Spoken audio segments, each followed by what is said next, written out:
Hello, friends. It's me. Going to wait just a few moments till we have others join us. Yay! I know. I hope everybody has good weather and that everybody's doing well. I know that we are in the middle of spring break, so I'm wishing everybody warm weather, fun outdoor activities, being responsible, keeping distance, and being safe for those that can and for those that are not celebrating spring break. I know I'm one of those as well. So, welcome everybody, and thank you for joining us. Today we have QR codes, and I have just a few announcements that we're making today. Hi, friends. Yes, thank you for joining us. We are having Tech Tips Weekly. I apologize for some of the dates being Tuesday or Thursday. We try to have them every Tuesday, but know that because of current situations, we're getting them out at least once a week. Yay! And we respond to our tech presentation topics by questions that we've had in our DMs or that we've come across during day-to-day engagements while we create our projects. Yay! So don't forget, join us each Tuesday or week as we explore classroom tech. Know that we are in the planning stages. We started a series last week on Pear Deck and how we can use it in our classrooms. We are working on developing a mini workshop that is going to have Pear Deck and our mini classrooms. We're going to show you kind of the how we can use them together, and we're going to do that as a workshop. So stay tuned. You'll see little flyers on the different websites and Facebook groups that we have.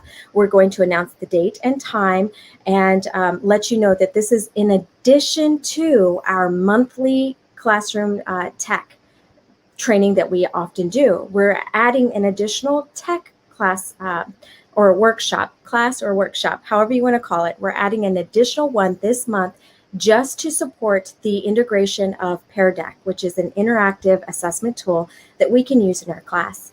All right, so that's just a quick announcement. Stay tuned. Don't forget to follow, subscribe, just so you know when the announcements happen, and stay in our Facebook group, be active, and that's when you'll see some of the things that will pop up as far as announcements, time, dates, and even a Google form where you can submit questions in advance. And we love to address those in our classes or workshops. All right, so back to what today's topic is all about. It is, what exactly are QR codes, right? I wasn't sure what they were, and having a conversation with my husband, I know he's awesome. We talked about why wasn't I? He asked me straight out. He says, "You're online all the time. You have products out there. Hello, friends. Thank you for joining." He says, "Why don't you use QR codes?" And I said, "Well, what would I use them for? It's not like I'm face to face with somebody." And he says, "Well, in military services and military backgrounds, he uses them for everything. As a matter of fact, it's basically his tech ID card."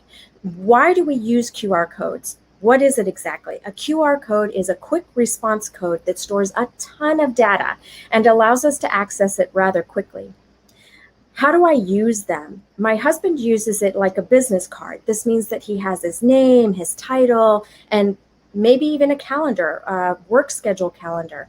I am working on getting a QR code specific for one-on-one coaching. We use them in particular for our mini classrooms or flyers that we send out or presentations or anything that we have our name. The Heritage Team Extraordinaire, my Lead from Home with Teacher Victoria, those all have different distinct signature codes that take us down a different path. Let's see, do we have any questions so far? Hello, Evelyn. Thank you for joining us. Don't forget to say hello because we often have raffles or gifts of appreciation for anybody that supports us and has any questions. Just remember, even if you're on the replay or watching replay, you definitely can say hello to us. We're all about it. Okay, so how do I use QR codes? Let's do a little demonstration of what this looks like. I have this here.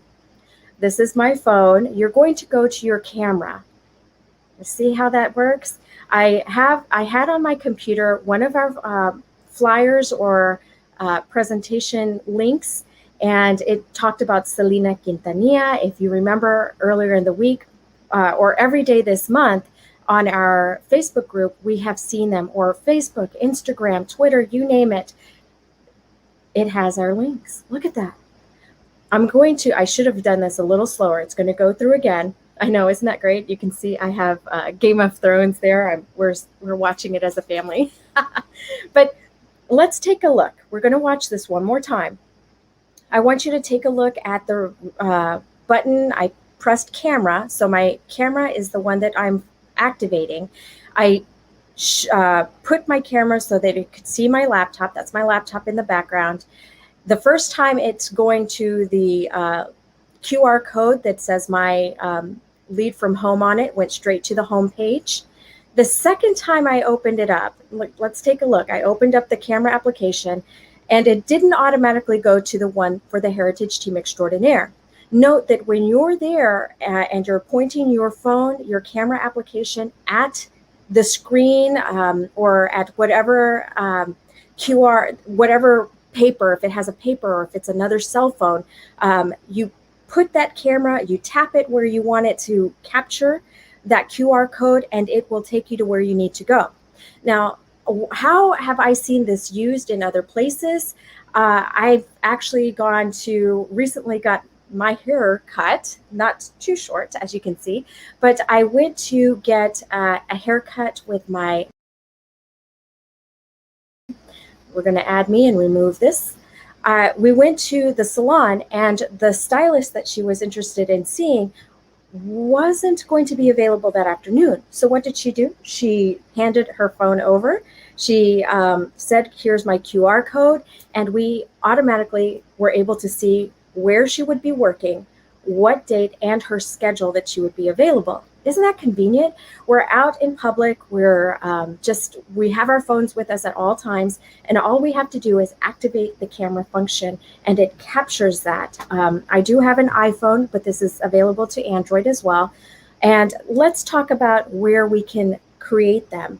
Now, if you're using them for mini classrooms or for presentations in the classroom, say for parents or for flyers, you can use things that have separate links.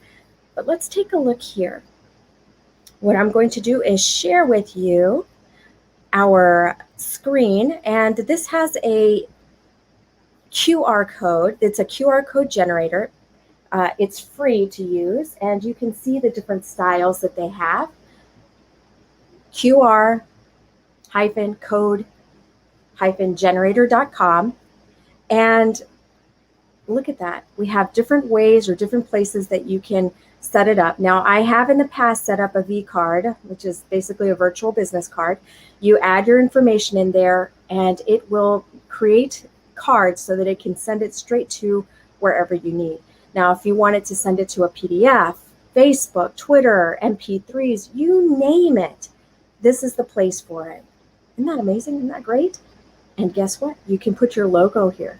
There's different frames that you would like, if you would like it. You have a JPEG, you have a vector. All of these are different styles that you can create.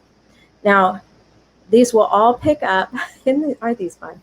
So just know that you can do this. You can also include your logo. Isn't that wonderful? And add them to whatever graphic that you're interested in using. Yay, isn't that awesome? All right, so that is today's tech tip. It's all about the QR code and the convenience of using it, the different ways that you can have it. It just stores so much information, and it creates a way to have something visual. You have the QR code that can be easily scanned. I know it takes a little bit of time to get parents or students to get used to it, but once they do, it's easy peasy, right? If you watch Stranger Things, you know why I picked that up. If you need to reach me, you can reach me at leadfromhome.mykajabi.com. My email is here every week for our tech tips and the monthly technology workshop, which is the third Saturday at 2 p.m., where we create all sorts of fun presentations for you. The one on the third Saturday is all about the the foundation in tech for building our mini classrooms. So if you are new to to the Heritage Team Extraordinaire group, then this is the spot for you. Remember, the third Thursday, I said third Thursday. Oh no, third Saturday of the month at 2 p.m. Make sure you take a look here. If there's any changes in our Facebook group, we will announce it and let you know. All right. Happy teaching. Happy spring break to all of our friends out there. For those on the East Coast or on the Gulf Coast area, please stay safe. And we are praying that the storms passing through do zero damage. And we are here for you. See you all next time, and happy teaching. Bye. Yay.